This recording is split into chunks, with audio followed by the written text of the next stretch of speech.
Bonjour chers frères et sœurs dans le Seigneur. Je suis Dr Tizier Kouaï, responsable du comité santé de l'église Assemblée de Dieu Temple Miséricorde. Et c'est au nom de ce comité que je prends la parole ce matin pour pouvoir vous sensibiliser sur la nouvelle pathologie que nous avons actuellement dans notre pays et dans le monde, qui est appelée le coronavirus. Qu'est-ce que le coronavirus? Le coronavirus est un ensemble de virus, c'est-à-dire une famille de virus qui est sous forme de couronne, d'où le nom coronavirus. Et ce virus est retrouvé chez les animaux. Ce virus est retrouvé chez les animaux. Il faut notifier que ce n'est pas la première fois qu'on a découvert ce virus. Ça a été découvert depuis 1960. Et nous sommes à notre 7e forme de coronavirus. Et sur les 7 formes de coronavirus, il y a 3 formes plus graves. Et ce sont ces 3 formes plus graves qui font beaucoup de bruit actuellement. La première forme, la plus grave, a été découverte en 2002 en Chine. Et elle a fait 774 décès. En 2012, il y a une deuxième forme qui a été découverte en Arabie Saoudite. Et depuis 2019, la première forme grave qui a été découverte en 2002 en Chine a été mutée pour revenir en 2019, d'où le nom de Covid-19. Le Covid-19, c'est simple. Co pour corona, V pour virus, D pour disease. Maladie en anglais, ça veut dire maladie à coronavirus, découvert en 2019. C'est pourquoi on met 19 à la fin.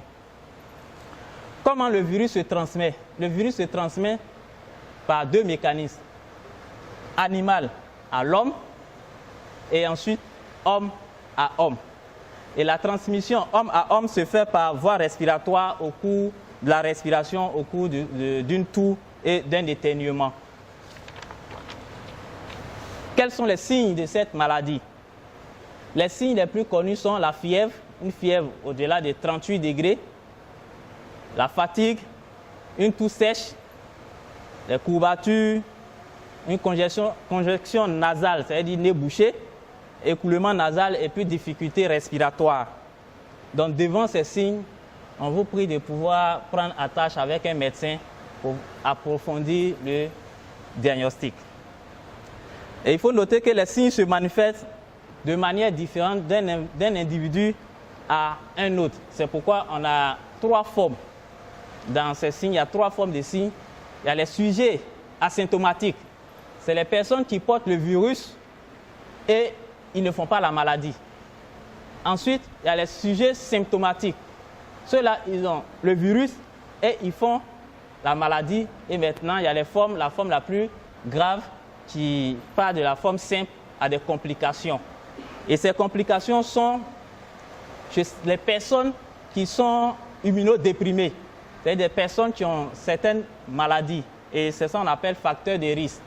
Et ces facteurs de risque, ce sont les personnes âgées de plus de 50 ans, les personnes qui ont le diabète, les personnes qui ont une hypertension artérielle, les personnes qui ont la tuberculose, les personnes qui vivent avec le VIH. Chez ces personnes, il y a un système immunitaire qui est très faible. Et une fois qu'ils ont le virus, puisque le système immunitaire est faible, ça peut facilement aller à une complication. On connaît maintenant les signes, on connaît les formes, on connaît le mode de transmission, comment traiter la maladie. Je voulais simplement souligner ici qu'actuellement, il n'y a pas de médicament spécifique pour traiter la cause. C'est-à-dire un médicament qui va aller agir directement sur ce Covid-19, il n'y en a pas. Donc les traitements que les médecins apportent actuellement, ce sont les traitements symptomatiques. Voilà, tu as la toux, on va te donner un médicament de toux. Le nez coule, on va te donner un congestionnant nasal pour pouvoir stopper tous ces signes. Tu as la fièvre, on va te donner paracétamol. Ce sont ces traitements symptomatiques, on les fait. Et ces traitements sont empiriques. C'est-à-dire c'est en fonction de ton cas que le traitement est fait. C'est-à-dire qu'il n'y a pas un traitement spécifique pour dire que non, dès que tu viens, on va te donner tel médicament, tu vas guérir. C'est en fonction de ton tableau que le traitement est apporté. Maintenant que nous savons qu'il n'y a pas de traitement spécifique, que faire? Le seul moyen qui nous reste, c'est le moyen préventif. Le moyen préventif, en sciences de la santé, il y a deux moyens préventifs. Il y a le vaccin. Et nous savons qu'actuellement, le vaccin de coronavirus n'est pas encore mis sur le marché. C'est en étude d'expérimentation.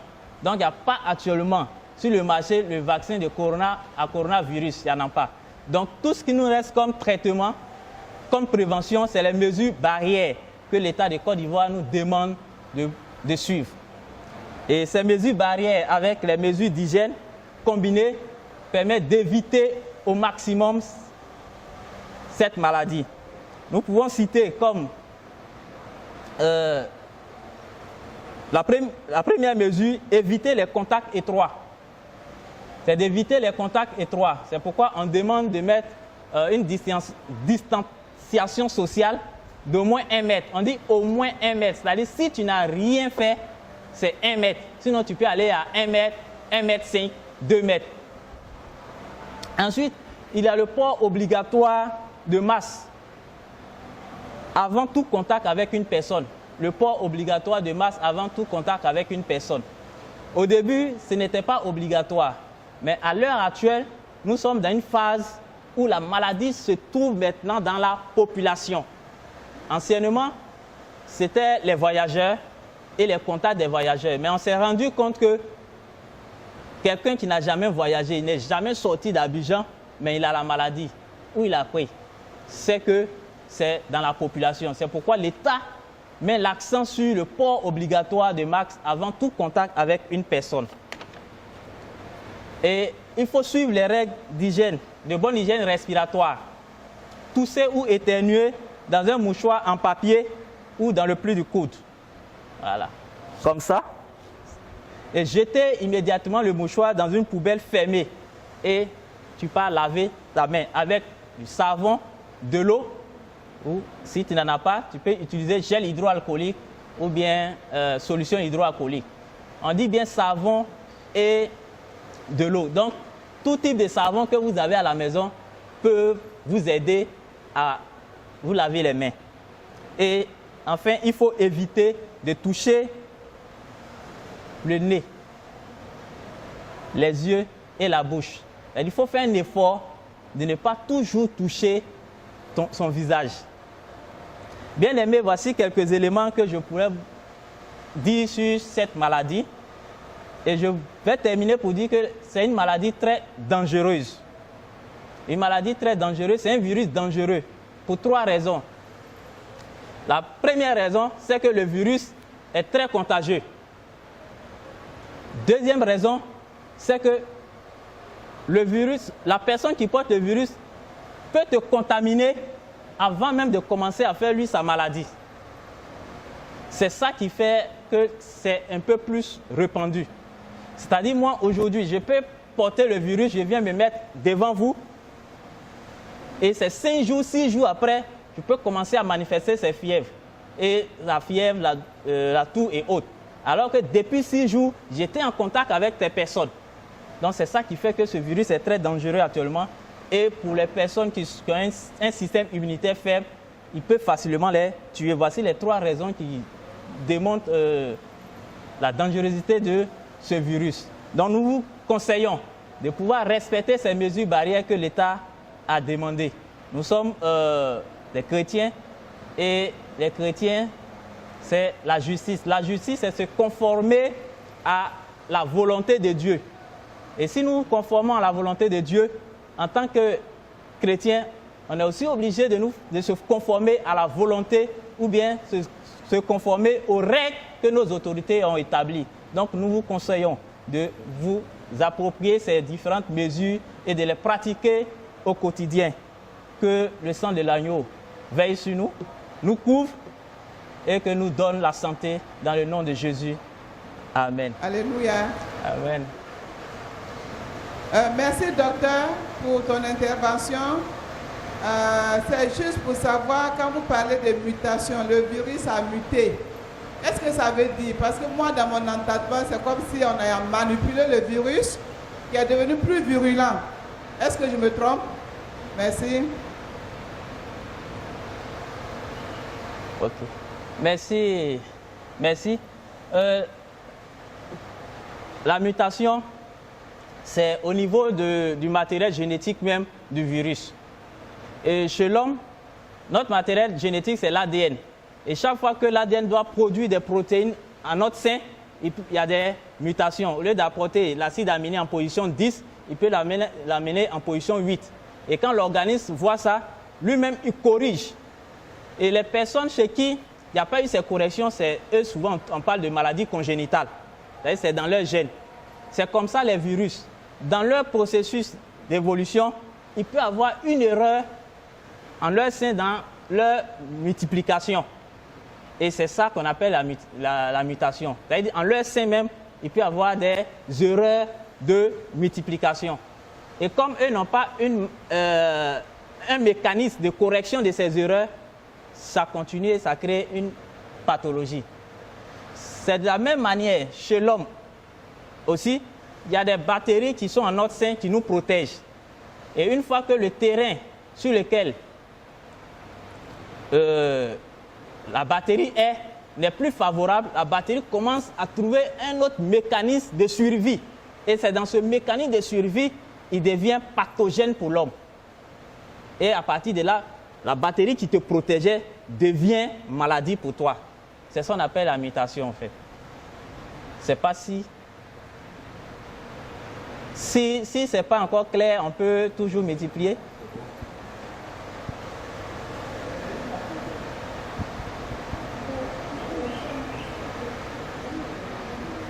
Oui. Voilà, je voudrais moi aussi dire merci au docteur pour ce message de sensibilisation. À vous écouter, on sent que vous êtes un docteur. Que le Seigneur vous bénisse. Amen. Tout à l'heure, vous disiez que tous les savons que nous avons peuvent nous servir à laver nos mains et autres.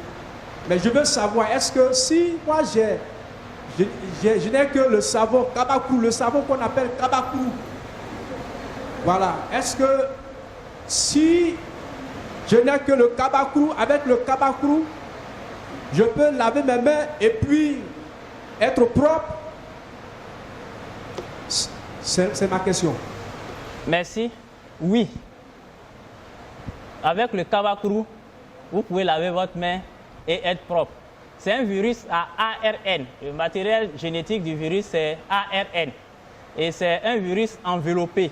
Donc, en présence d'un détergent, il ne vit pas en présence d'un détergent. Donc, tout ce qui est détergent peuvent agir sur le virus. Surtout les savons. Voilà, tout ce qui est savon, c'est les savons antimicrobiens. Et ils ont un pouvoir viricide aussi. Sur certains virus, pas tous les virus, sur certains virus, ça peut agir. C'est pourquoi on vous demande aussi d'utiliser aussi les alcools. Les solutions qu'on fabrique, gel hydroalcoolique, il y a de l'alcool dedans. Donc, en présence de ces substances, le virus ne peut pas vivre. Merci. Merci, docteur. Okay. Merci. Une minute. Je voulais revenir sur un paramètre qui a été soulevé tout à l'heure au niveau des mutations pour dire manipulation. Je voulais signaler ici qu'il n'y a pas eu de manipulation de ce virus. Parce que sur les réseaux sociaux, on entend qu'il y a eu manipulation. Il n'y a pas de manipulation parce que quand on voit, quand il y a une manipulation sur une bactérie ou bien un virus, il y a la trace de l'homme. C'est-à-dire, le matériel génétique est composé avec des séquences, c'est-à-dire c'est des chiffres. Donc si ces chiffres ne sont pas naturels, on saura que non, que quelqu'un a modifié un chiffre dedans. C'est ça. Donc ce virus actuellement, il n'y a pas de trace de l'homme dedans, c'est une mutation de façon naturelle. Donc il n'y a pas eu de manipulation au laboratoire pour dire que non, on a manipulé le virus et on a injecté dans le milieu ou bien dans la société. Merci beaucoup, pasteur. Voilà, merci docteur. C'est là ma question, puisque Même sur les réseaux sociaux, vous nous a présenté l'image de quelqu'un, la photo, grand poster de quelqu'un qui aurait fabriqué ce virus et qui sera actuellement en prison. Vous voyez. Donc merci docteur pour cet éclairage. Merci. C'est ça, ça dit que sur les réseaux sociaux, c'est pas tout qu'il faut avaler, c'est pas tout qu'il faut prendre pour parole d'évangile. Voilà, merci docteur pour cette intervention. Voilà. Bon, je peux terminer. Ok, merci. Comme on est toujours dans le processus de sensibilisation, toujours sur le mécanisme des réseaux sociaux, on a appris que non, il y a un vaccin qui est en cours pour être injecté aux Ivoiriens. Je peux vous rassurer que jusqu'à présent, le vaccin contre le coronavirus est en cours d'expérimentation. L'État de Côte d'Ivoire ne possède pas de vaccin contre le coronavirus. Ça, c'est un premier point. Parce que après coronavirus, la vie continue. Et la vie qui continue, c'est par rapport à la vaccination des enfants que je veux relever ce phénomène. Avant coronavirus, on vaccinait nos enfants. Et après coronavirus, on va toujours vacciner nos enfants. Donc, je voulais simplement dire au peuple que actuellement, il n'y a pas de vaccin contre coronavirus. Et qu'il y a des naissances actuellement aussi pendant cette crise. Donc, de laisser les enfants être vaccinés par le programme de vaccination qui a été déjà mis en place en Côte d'Ivoire. Voilà. Parce que sur les réseaux sociaux, on dit que non, ils ont vacciné certaines personnes, ils ont eu une maladie et autres. Ça, c'est un fox. Voilà, c'est les infox. Donc, je voulais juste vous rassurer que actuellement en Côte d'Ivoire, il n'y a pas de vaccin contre le coronavirus. S'il y a un vaccin qu'un agent de santé veut administrer à un enfant, c'est que c'est un vaccin qui fait partie du programme élargi de vaccination depuis et avant. Nous-mêmes, on a été vaccinés des BCG, rougeole et autres. Donc, ces vaccins-là sont toujours sur le marché et laissez vos enfants vacciner lorsque l'État va lancer le programme de vaccination. Merci.